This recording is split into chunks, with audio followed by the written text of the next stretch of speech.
تم اس کی حفاظت کا بندوبست کرو۔ حضرت موسیٰ علیہ السلام کی والدہ نہایت رازداری سے حضرت موسیٰ علیہ السلام کو چھپاتی رہی کہ ایک دن فرعون کے سپاہیوں کا ایک دستہ آ پہنچا اور دروازہ کھٹکھٹایا۔ حضرت موسیٰ علیہ السلام کی بہن کلثوم نے کہا کہ لوگوں کو خبر ہو گئی ہے کہ فرعون کے سپاہیوں کا گروہ دروازے پر آ گیا۔ یہ سن کر آپ کی والدہ کے دل و دماغ نے کام کرنا چھوڑ دیا اور گھبراہٹ میں حضرت موسیٰ علیہ السلام کو کپڑے میں لپیٹ کر بھیڑ کہتے ہوئے تندور میں ڈال دیا اور خاموش بیٹھ گئے۔ سپاہی اندر آئے اور پوچھا کہ بچہ کہاں ہے؟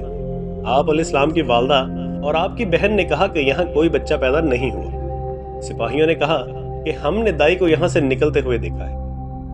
سپاہیوں نے تلاشی لینا شروع کر دی، ہر جگہ دیکھا لیکن نو مولود کہیں نہ ملا۔ ایک سپاہی نے تندور میں دیکھا تو وہ پوری طرح بھڑک رہا تھا۔ اس پر سپاہی مایوس ہو کر واپس چلے گئے تو حضرت موسیٰ علیہ السلام کی والدہ کے حواس بحال ہوئے۔ انہوں نے کلثوم سے پوچھا کہ بچہ کہاں ہے؟ کلثوم نے کہا مجھے نہیں پتا۔ دونوں پریشان ہو کر رونے لگی۔ وہ دونوں رو ہی رہی تھی کہ اچانک بچے کے رونے کی آواز تندور سے بلند ہوئی۔ دونوں گھبرا کر بھاگے لیکن دیکھا کہ بچہ آگ کی بجائے لال پھولوں پر پڑا ہے۔ ماں نے بچے کو تندور سے نکال کر سینے سے لگا لیا۔ آپ کی والدہ آپ کی حفاظت کرتی رہی لیکن جانتی تھی کہ ایک دن میرا بچہ بھی قتل کر دیا جائے گا۔ یہ سوچ کر پریشان تھی کہ اللہ تعالیٰ نے ان کے دل میں یہ بات ڈال دی کہ وہ اس بچے کو دریائے نیل کی موجوں کے سپرد کر دے۔ سورۃ القصص آیت نمبر 7 میں اللہ پاک ارشاد فرماتے ہیں کہ ہم نے موسیٰ کی ماں کی طرف وحی کی کہ اس بچے کو دودھ پلاؤ اور جب تجھے اس کے بارے میں خوف پیدا ہو تو اسے دریا میں ڈال دے اور ڈرنا نہیں اور نہ ہی غمگین ہو، کیونکہ ہم اسے تیری طرف لوٹا دیں گے اور اسے رسولوں میں سے قرار دیں گے۔ چنانچہ وہ اسی خیال سے ایک بڑھئی سے ملی اور کہا کہ ایک تابوت بنا کر دو۔ اس نے پوچھا کہ تابوت کا کیا کرنا ہے؟ آپ کی والدہ نے کہا کہ ایک بچہ پیدا ہوا ہے، اسے اس تابوت میں چھپاؤں گی۔ انہوں نے جھوٹ بولنا پسند نہیں کیا اور سچ بول دیا۔ بڑھئی اپنے گھر سے نکلا اور سیدھا فرعون کے جلادوں کے پاس پہنچ گیا جو بنی اسرائیل کے بچوں کو قتل کرتے تھے۔ بڑھئی جب ان لوگوں کے پاس پہنچا تو گونگا بہرا ہو گیا۔ اشاروں سے سمجھانے کی بہت کوشش کی لیکن کچھ بھی سمجھا نہ سکا اور بالآخر جلادوں کے افسر نے کہا کہ یہ پاگل ہے، اسے مار پیٹ کر باہر نکال دیا۔ چنانچہ اسے پیٹ کر وہاں سے نکال دیا گیا۔ بڑھئی بہت حیران ہوا۔ جب اپنے گھر کے پاس پہنچا تو اس کی زبان بالکل کھل گئی اور سماعت بھی بحال ہو گئی۔ وہ سمجھ گیا کہ فرعون جس بچے کی تلاش میں ہے وہ یقیناً یہی بچہ ہے اور یہ وہی پیغمبر ہوگا جو فرعون کی سلطنت کو تباہ کرے گا، لہٰذا وہ مومن ہو گیا۔ اس نے تابوت بنا کر حضرت موسیٰ علیہ السلام کی والدہ کے حوالے کر دیا۔ والدہ نے تابوت میں روئی بچھائی اور بچے کو دودھ پلا کر سینے سے لگایا اور روتے ہوئے تابوت کو بند کر دیا۔ تابوت کے اندر ہی اس کی چابی بھی رکھ دی اور دل پر پتھر رکھ کر تابوت کو پانی کے حوالے کر دیا۔ موجوں کے ساتھ ساتھ تابوت بہتا گیا۔ والدہ اپنی آنکھوں سے اسے دیکھتی رہی کہ تابوت کبھی ڈوبتا ہے اور کبھی ابھرتا ہے، یہاں تک کہ تابوت آنکھوں سے اوجھل ہو گیا۔ ایک روایت میں ہے کہ ماں نے پریشان ہو کر کلثوم سے کہا کہ تو تابوت کے ساتھ ساتھ چلتی جا۔ کلثوم کنارے کنارے بھاگتی رہی اور جہاں تابوت ٹھہرا وہیں وہ ٹھہر گئی۔ مورخین کا بیان ہے کہ فرعون کی صرف ایک بیٹی تھی جسے برس کا مرض لاحق تھا۔ فرعون اس کے علاج سے تھک چکا تھا۔ آخر اسے طبیبوں اور نجومیوں نے بتایا کہ دریائے نیل سے ایک مخلوق برآمد ہوگی جو انسان کی صورت میں ہوگی۔ اس کے لعاب دہن سے اس لڑکی کو شفا ملے گی۔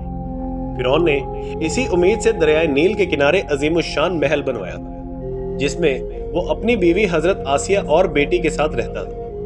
حضرت موسیٰ علیہ السلام کا تابوت جب اس محل کی دیوار سے ٹکرایا، فرعون کی بیٹی کی کنیزوں نے اسے دیکھ لیا۔ انہوں نے فوراً تابوت کو پکڑا اور فرعون کی بیوی کے پاس لے گئے۔ سورۃ القصص آیت نمبر 8 میں ہے کہ فرعون کے اہل خانہ نے حضرت موسیٰ علیہ السلام کو دریائے نیل کی موجوں سے پکڑا تاکہ وہ ان کا دشمن اور زوال کا باعث نہ بنے۔ حضرت آسیہ نے جو ہی صندوق کھولا، ایک ایسا خوبصورت بچہ نظر آیا جس کی پیشانی سے نور چمک رہا تھا۔ حضرت آسیہ نے آپ کو صندوق سے نکالا اور فرعون کی بیٹی کو اس کی گود میں دی۔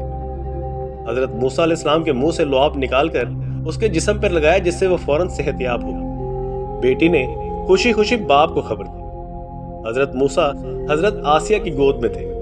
جب فرعون نے حضرت موسیٰ علیہ السلام کو دیکھا تو حضرت آسیہ سے کہنے لگا کہ مجھے یہ بچہ میرے لیے خطرے کا پیغام معلوم ہوتا ہے، لہٰذا میں اس بچے کو قتل کر دوں گا۔ حضرت آسیہ نے کہا، جس کو قرآن مجید کی سورۃ القصص آیت نمبر 9 میں اللہ پاک یوں بیان فرماتے ہیں، فرعون کی بیوی نے کہا کہ یہ بچہ میری اور تیری آنکھوں کا نور ہے، اسے قتل نہ کرو، ہو سکتا ہے کہ یہ ہمارے لیے نفع بخش ہو، یا پھر ہم اسے اپنا بیٹا بنا لیں۔ اس طرح فرعون حضرت موسیٰ علیہ السلام کو قتل کرنے سے باز آ گیا۔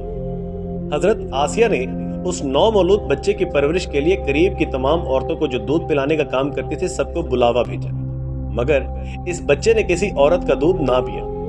سورۃ القصص آیت نمبر 12 میں ارشاد ہے کہ ہم نے تمام دودھ پلانے والی عورتوں کو اس پر حرام کر دیا۔ یہ دیکھ کر حضرت آسیہ پریشان ہو گئی۔ حضرت موسیٰ علیہ السلام کی بہن کلثوم جو تابوت کے ساتھ ساتھ وہاں پہنچی تھی، انہوں نے بڑھ کر حضرت آسیہ سے کہا کہ اگر آپ فرمائیں تو میں ایک ایسی عورت کو آپ کے پاس حاضر کر دوں جس سے مجھے امید ہے کہ یہ بچہ اس کا دودھ ضرور پی لے۔ حضرت آسیہ نے کہا کہ ہاں ضرور اسے لے آؤ۔ چنانچہ آپ کی والدہ کو وہاں لایا گیا تو حضرت موسیٰ فوراً ہی ان کا دودھ پینے لگے۔ سورۃ القصص آیت نمبر 13 میں اللہ پاک ارشاد فرماتے ہیں کہ ہم نے موسیٰ کو اس کی ماں کے پاس لوٹا دیا تاکہ اس کی آنکھیں روشن ہو جائیں اور اس کے دل میں کوئی غم باقی نہ رہے اور وہ جان لے کہ خدا کا وعدہ سچا ہے۔ چنانچہ حضرت موسیٰ کی والدہ کی ڈیوٹی لگا دی گئی کہ وہ آپ کو اپنے ساتھ گھر لے جائے اور آپ کو دودھ پلائے اور دوران رضاعت ملکہ سے ملوانے روزانہ لایا کرے۔ ایک مرتبہ آپ کی والدہ آپ کو ملوانے حضرت آسیہ کے پاس لائی تو حضرت آسیہ آپ کو کندھے پر بٹھا کر فرعون کے پاس لے گئی تو فرعون نے آپ کو گود میں اٹھا لیا۔ اس وقت حضرت موسیٰ علیہ السلام کی عمر 1 سال کی تھی۔ حضرت موسیٰ علیہ السلام نے اپنا ہاتھ بلند کر کے فرعون کی داڑھی نوچ لی۔ کئی بال حضرت موسیٰ علیہ السلام کے ہاتھ میں آ گیا اور حضرت موسیٰ علیہ السلام ہنسنے لگے۔ فرعون کو غصہ آ گیا اور اس نے بچے کے قتل کرنے کا حکم دے دیا۔ حضرت آسیہ نے کہا کہ بچوں کی کسی حرکت پر ایسا رد عمل مایوس کن ہے، لیکن فرعون بضد رہا۔ جناب آسیہ نے کہا کہ یہ تو کوئی عقل مندی والی بات نہیں ہے، میری رائے ہے کہ اس بچے کا امتحان لو، اگر یہ ثابت ہو جائے کہ اس بچے نے جس کی عقل بالکل پختہ نہیں ہے جان بوجھ کر یہ کام کیا ہے تو بے شک اسے قتل کر دینا۔ فرعون نے یہ بات مان لی۔ امتحان کے لیے 2 تشت لائے گئے، ایک تشت میں پھول رکھے گئے اور دوسرے میں انگارے۔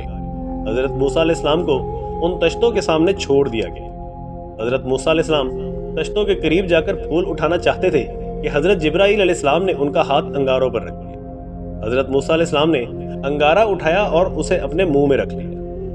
فرعون کو یقین ہو گیا کہ داڑھی کو نوچنا بچکانہ حرکت ہے، کیونکہ اگر یہ باشعور ہوتا تو انگارے کے بجائے پھول کو اٹھاتا، اور بالآخر فرعون نے انتقام سے درگزر کیا اور حضرت موسیٰ علیہ السلام قتل ہونے سے ایک مرتبہ پھر بچ گئے۔ حضرت آسیہ آپ علیہ السلام کی پرورش کرتی رہی، یہاں تک کہ حضرت آسیہ نے آپ کی والدہ کو دودھ پلانے کے فریضے سے فارغ کر دیا اور حضرت موسیٰ علیہ السلام کو اپنے پاس رکھ دیا۔